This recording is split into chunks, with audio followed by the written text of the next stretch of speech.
over to Columbus. Now let's check in on the Buckeyes, bring in Doug Lesmerises. Okay, so now that Brante Dunn is off the team as a running back, who right now is the lead guy at that position?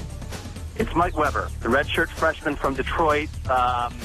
He's the guy. Urban Meyer has basically called him the starter. He has never played a down of college football, but they don't have a lot of other options. You know, the next best one is Curtis Samuel, who's been here a couple of years, but I think he's going to be more of an H-back guy. Catch the ball in the passing game. He works out with the receivers some. He works out with the tailback some, but I think Mike Weber is your guy.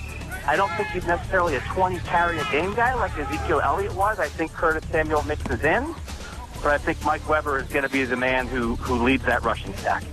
Let me go to the other side of the ball, and the new name is Greg Schiano. How has he adjusted to being a Buckeye? Yeah, he's still an NFL head coach. Like, if you know what I mean, just sort of like how he carries himself. We just talked to him today, and he just still comes across as a guy who's in charge of everything. You know, so I think it's an interesting mix of, you know, he's not in charge of everything. He's a co-defensive coordinator.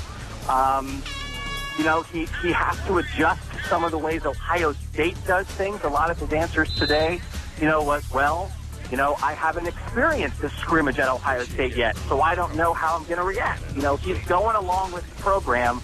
I think the reason this will work is only because he and Urban Meyer are such good friends. I think it would be hard for a guy who has run teams at the highest level to do this if he didn't have a relationship with the head coach.